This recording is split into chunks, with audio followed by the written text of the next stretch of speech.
कहते एक औरत जो होती है, औरत जब किसी गलत रास्ते पर चलने के लिए अपने आप को खुद संवारती है तो उसे गलत रास्ते पर चलने के लिए कोई रोक भी नहीं पाता है। लेकिन जो भी व्यक्ति रोकने की कोशिश करता है और उसकी निगाह में गलत होते हैं तो औरत जो होती है खुद ऐसा फैसला लेती है जिसकी वजह से उसका खुद हंसता खेलता परिवार तक तबाह हो जाता है। आज के घटना में सेम कुछ ऐसे होता है कि औरत जो होती है वो अपनी ज़िंदगी संवारने के लिए, अपने फ़ायदे के लिए एक ऐसा कदम उठाती है कि उस फ़ायदे में तो उसका फ़ायदा हो ही जाता है, साथ में उसका हंसता खेलता परिवार तक तबाह हो जाता है। यहाँ तक उसका जो अपना पति होता है वह भी इस दुनिया को छोड़कर हमेशा हमेशा के लिए बड़े बेरहम तरीके से चला जाता है। लेकिन पुलिस जब इस केस में गहराई तक जाती है, छानबीन करती है और सबके सामने सच्चाई निकाल के लाती है, इससे सुनने के बाद लोगों के कानों में कतई यकीन तक नहीं हो पाता है कि आखिर एक औरत जो होती है अपनी फ़ायदे के लिए इतना गिर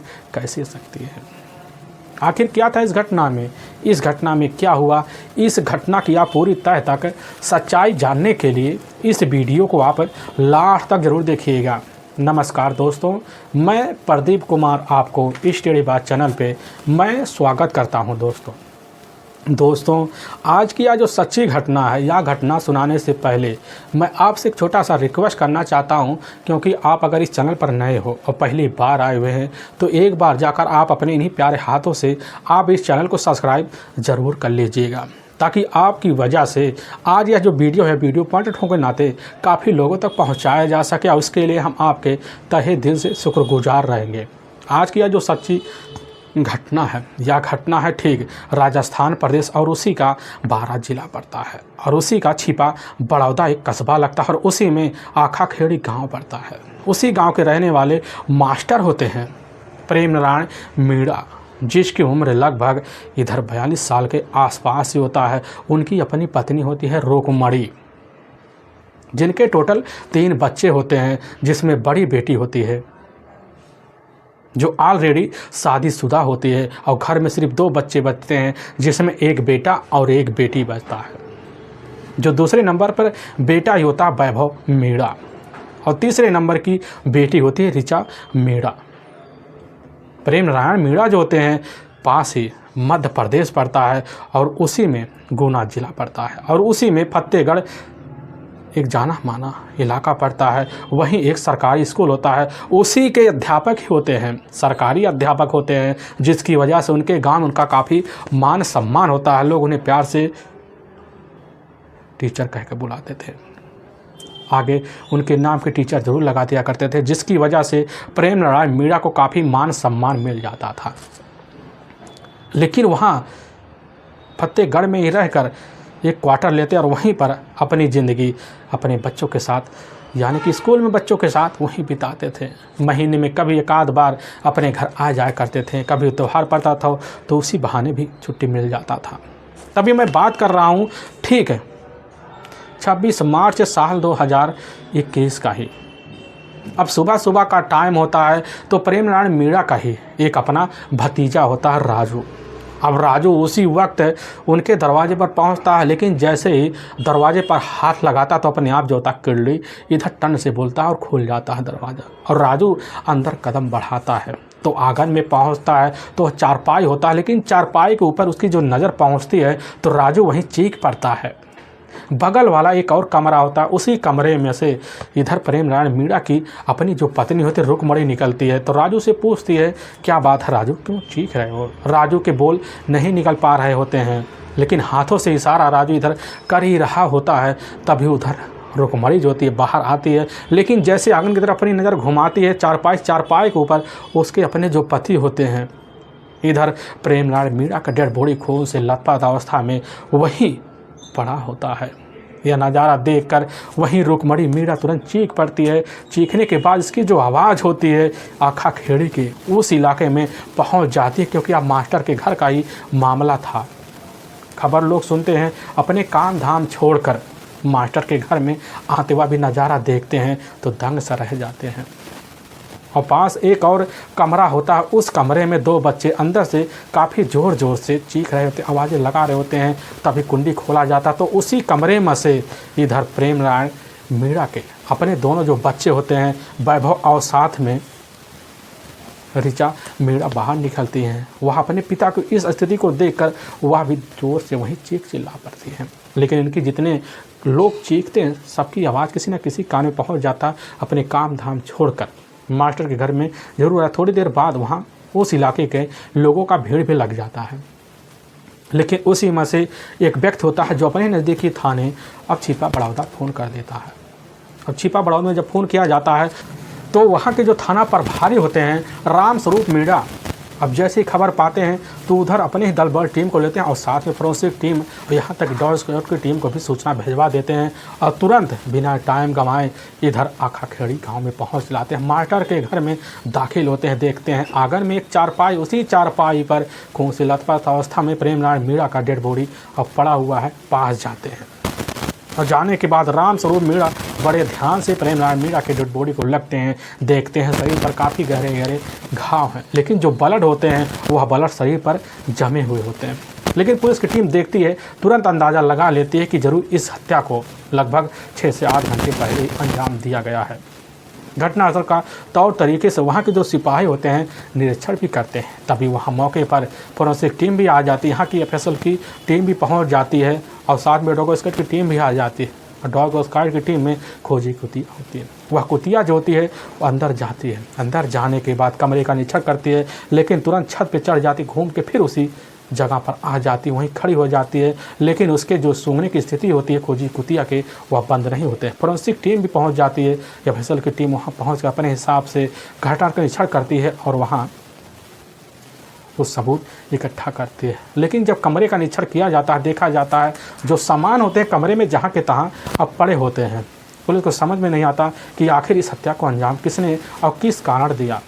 वहीं पर खड़ी इधर प्रेमनारायण मीणा अपनी पत्नी होती है रुक्मणी। पुलिस की जो टीम होती है अब रुक्मणी से जब पूछताछ करती है, पुलिस के सामने रुक्मणी यही कहने लग जाती कि साहब शाम के टाइम हम अपने दोनों बच्चों के साथ आराम से खा पी कर अपने अपने कमरे में सोने के लिए चले गए। हमारे दोनों जो छोटे बच्चे हैं वैभव और साथ में ऋचा मीणा अलग कमरे में सो रहे होते हैं, लेकिन हम जो था अलग कमरे में सोने के लिए। और लेकिन जैसे साहब सुबह का टाइम राजू चीखने की आवाज़ हमारे कान पहुँचते हम नहीं पाते क्या बात है। लेकिन जब पास जाते हैं आंगन में देखते चारपाई और उसी में हमारे पति का डेड बॉडी खून से लथपथ अवस्था में अब पड़ा हुआ है।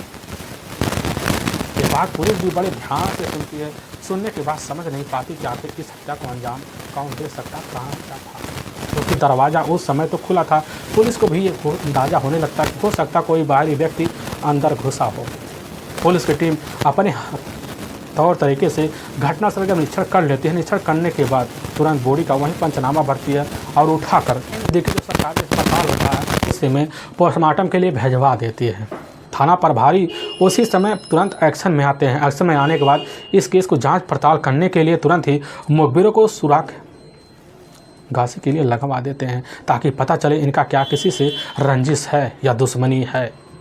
मुखबिर भी लग जाते हैं अपने हिसाब से जांच पड़ताल करने के लिए। पुलिस की टीम इधर घर में काफ़ी लोगों से पूछताछ जब करती है तो पुलिस का जो निगाह होता है घर में खड़े प्रेमनारायण मीणा के अपने दोनों बच्चों पर पड़ता है। वैभव और ऋचा के चेहरे पर देखकर समझ जाते हैं कि जरूर यह बच्चों के अंदर कुछ ना कुछ है, राज छुपा हुआ है।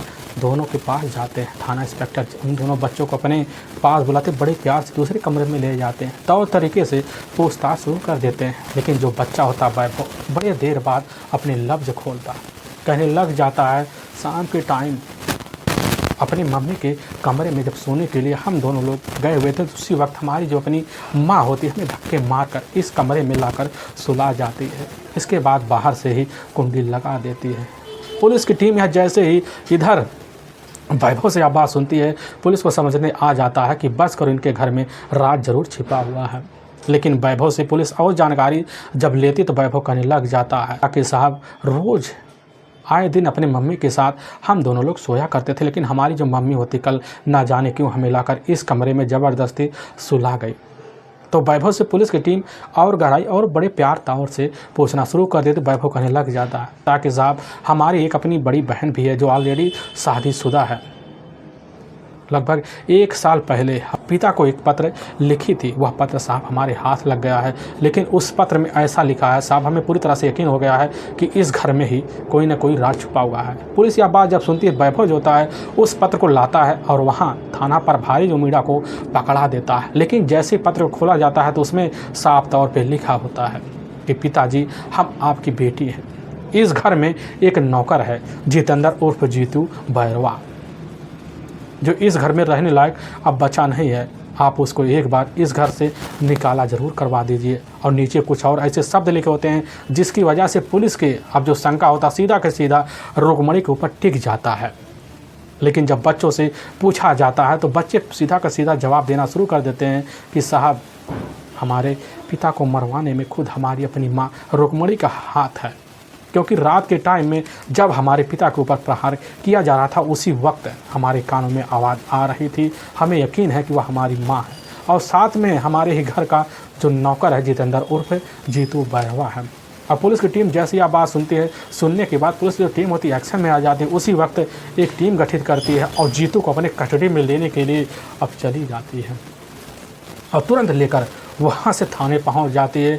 और वहीं जैसे पूछताछ करती है तो जितेंद्र जो होता पहले इधर उधर की बात करता है, लेकिन जब समझ जाता है कि अब पुलिस हमसे सच्चाई उगलवा लेगी, तुरंत जितेंद्र जो होता है उसी वक्त अपना किया हुआ जो षड्यंत्र भरी अपराध होता है, अपने ही मालिक प्रेमनारायण मीणा की हत्या का राज खोल देता और अपनी ही मालकिन के साथ अफेयर की बात रखते हुए खुद इस हत्या में शामिल करते हुए रुक्मणी का नाम ले लेता है। और पुलिस की जो टीम होती वक्त बिना टाइम गवाए रुक्मणी को भी अपने कब्जे में लेती है और थाने लाती है। लेकिन रुक्मणी जैसे ही अपने ही सामने इधर जितेंद्र को देखती हुआ भी सनस रह जाती है, न कुछ सोच पाती है ना कुछ समझ पाती है कि अपने फ़ायदे के लिए एक औरत किस तरह कदम बढ़ा सकती है। लेकिन जो सच्चाई इधर रुक्मणी और साथ में जीतू रखते से सुनने के बाद लोगों को अपने कानों पर कतई यकीन नहीं होता है, बल्कि जो भी सुनता है उस इलाके में वह भी सोच सोचकर संग सा रह जाता है कि एक मालकिन अपने नौकर को पाने के लिए किस हद तक कदम बढ़ा सकती है।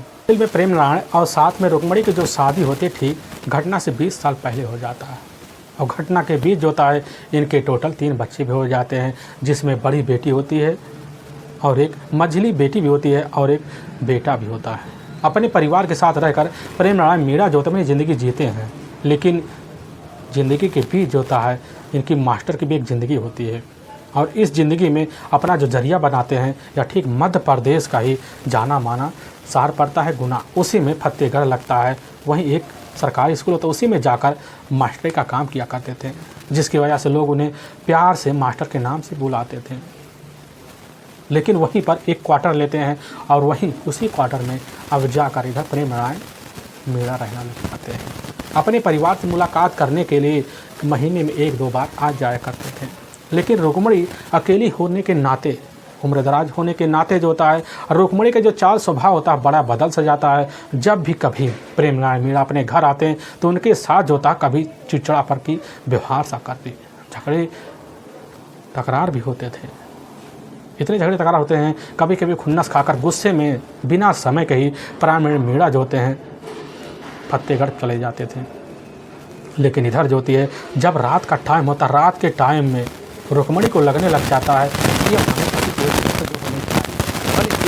को माँ बाप बड़ी बड़ी बेटी शादी की जगह पर पहुँच चुकी होती, लेकिन उसको एहसास होने लग जाता है कि अब ज़रूरत हमें चाहिए। तभी इसी बीच घटना से मात्र 2 साल पहले जो होता है प्रेमनारायण मीणा अपने ही इलाके का रहने वाला एक नौकर होता है जितेंद्र उर्फ जीतू बैरवा, जिसकी उम्र लगभग वही 30 साल के आसपास होता, जो ऑलरेडी शादीशुदा भी होता है, जिसके टोटल बच्चे भी होते हैं। लेकिन प्रेमनारायण मीणा जो होते हैं एक भरोसे के तौर पर जितेंद्र को अपने घर में नौकर का दर्जा दे देते हैं। और जितेंद्र जो होता है जब उस घर में आता है तो नौकर की तरह काम करना शुरू कर देता है। पूरे घर की जिम्मेदारी जो होता है बड़ी ईमानदारी से उठा लेता है, यहाँ तक कि उनके घर के जो खेत होते हैं उस खेतों में काम करने लग जाता है। थोड़े दिन बाद जो होता है प्रेमनारायण मीणा के और साथ उनके पूरे परिवार वालों के सदस्यों के घर में दिल पर राज कर जाता है।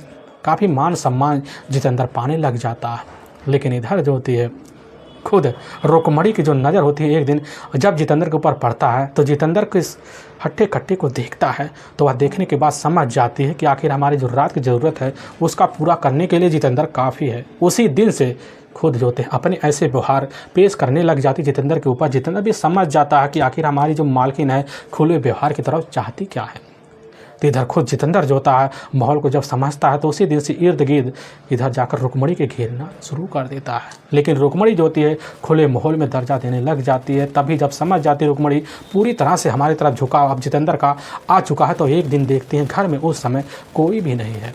बड़ी बेटी स्कूल गई हुई है और बच्चे स्कूल गए हुए, पूरा घर सुनसान खड़ा होता है और उसी का फ़ायदा उठाकर रुक्मणी जो होती है खुद जितेंद्र से जो काम करवा रहे थे उसको छुड़वाती है, अपने बेडरूम में ले जाती है, फिर वहीं संबंध बनवा लेती है। इधर नौकर के साथ ही मालकिन का खेल चलना शुरू हो जाता है। अपनी पूरी परिवार की जो मनमुटाव होता है उसको भुलाते हुए अब इधर रुक्मणी जितेंद्र के साथ अपने रिश्तों को अंजाम देने लग जाती है। अब रिश्ते का जो सिलसिला होता है बेधड़क अब चलने लग जाता है। ऐसे चलते चलते लगभग इनकी ज़िंदगी का पूरा 2 साल वक्त बीतने का हो जाता है।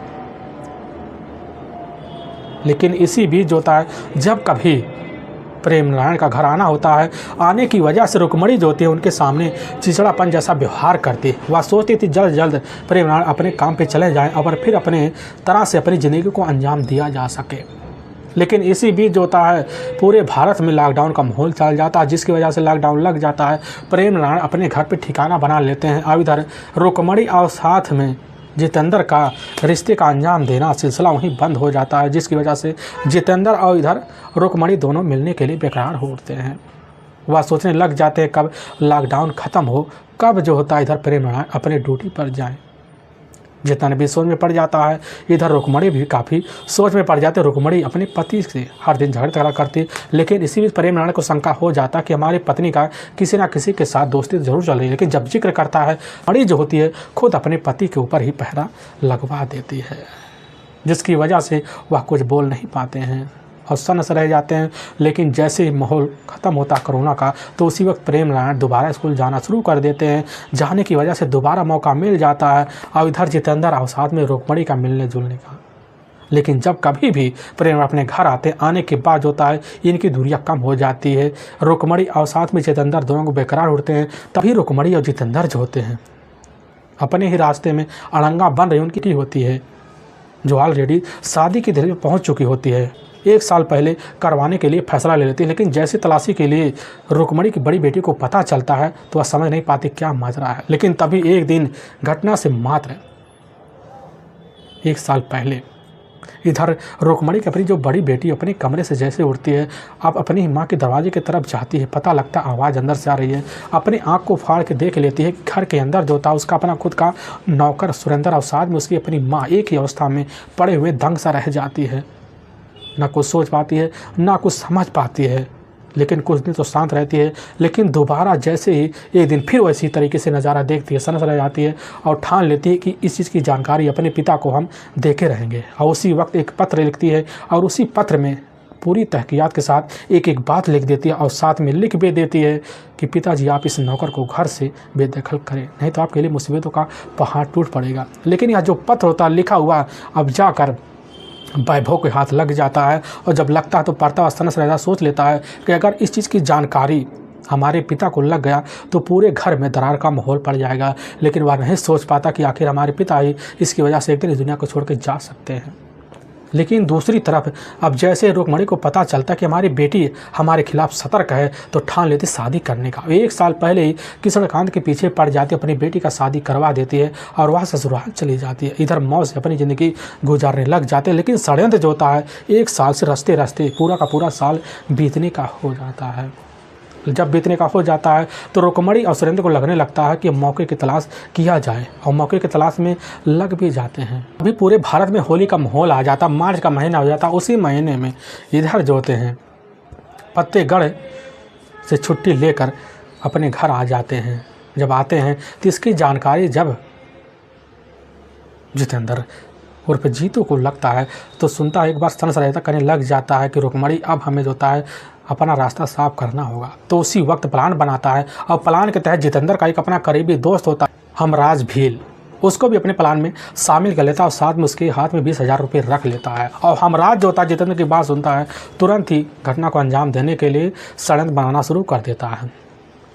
और तभी ठीक जो होता है, अब इधर 25 मार्च साल 2021 का ही जैसे रात का आधी पहरा होता है, तो उसी वक्त इधर जितेंद्र और साथ में हमराज प्रेम नारायण मीरा के घर के पीछे वाले हिस्से में पहुंचते हैं। इसकी खबर फोन के द्वारा रुक्मणी को लग जाता है। रुक्मणी खबर पाती है, अपने छत पर जाती है और वहां से एक रस्सा फेंकती है। उसी रस्से के सहारे जितेंद्र और साथ में हमराज दोनों चढ़ जाते हैं और जैसे ही जिस कमरे के जिस बरामदे में कृष्णकांत गहरी नींद में सो रहे होते हैं, उसी में घुस जाते हैं और अपने हाथ में एक वहीं जितेंद्र कुल्हाड़ी लिया रहता है। उसी कुल्हाड़ी को लेकर उसी चारपाई के करीब जाता है तो देखता है कृष्णकांत काफ़ी गहरी नींद में है और उसी कुल्हाड़ी से नींद की अवस्था में कई बार प्रहार करता है, जिसकी वजह से हमेशा हमेशा के लिए मौत की नींद में सो जाते हैं। लेकिन प्लान बनाने के हिसाब से रुक्मणी जो होती है, शाम के टाइम में अपने दोनों बच्चों को ले जाकर दूसरे कमरे में बंद करा देती है। लेकिन जब इस घटना को अंजाम दिया जा रहा होता है तो वैभव पूरी अपने कान में आवाज़ को सुन रहा होता है, लेकिन दरवाजे बाहर बंद होने की वजह से खोल नहीं पाता, चिचड़ा कर अंदर रह जाता है। कुछ देर बाद कृष्णकांत की आवाज़ होती है, शांत हो जाती है, समझ जाता कि हमारे पिता का जो काम है पूरी तरह से हो गया है। लेकिन इधर जितेंद्र और हमराज जो होते हैं दोनों फिर निकलते हैं बाहर। निकलने के बाद ऊपर से रस्सी जो होती है इधर रुक्मणी लटका देती, उन्हीं रस्सी के सहारे नीचे उतर जाते। उतरने के बाद अपने अपने ठिकाने पर पहुंच जाते। और रुक्मणी जो होती है अपने कमरे में आती है। आने के बाद अपने ही कमरे में जाकर बड़े इम्तिहान से सो जाती है। लेकिन थोड़ी देर बाद रुक्मणी को नींद भी आ जाती है। लेकिन सुबह का जब टाइम होता है तो इधर राजू दूध देने के लिए अपने ही बड़े ताऊ के घर आता है। नज़ारा देखता हुआ भी सन्स रहता है, लेकिन जो नज़ारे की जो अहमियत होती है सबके सामने जब आती है तो पुलिस भी दंग से रह जाती है। लेकिन पुलिस के सामने सिर्फ एक चिट्ठी जो होती है पूरा राज खोल बैठती है, जिसकी वजह से पुलिस के कंडे हमराज भील और साथ में जितेंद्र और साथ में इधर खुद कृष्णकांत की अपनी जो पत्नी होती है रुक्मणी चढ़ जाती है। पुलिस की जो टीम होती है तीनों को अपने कस्टडी में लेती है और लेने के बाद ले जाकर वहाँ के ही न्यायालय में पेश कर देते हैं। और न्यायालय में तीनों के ऊपर काफ़ी गंभीर धारा में मुकदमा दर्ज करके ले जाकर हमेशा हमेशा के लिए जेल के सलाखों के पीछे डाल देती है। दोस्तों, हमें इस घटना का सुनाने का जो उद्देश्य है किसी के दिल को ठेस पहुँचाना नहीं है, बल्कि आपको यह बताना कि आप जहाँ भी रहें आप सावधान और सतर्क जरूर रहे। दोस्तों फिर मिलेंगे एक नए वीडियो के साथ। तब तक के लिए जय हिंद और जय भारत।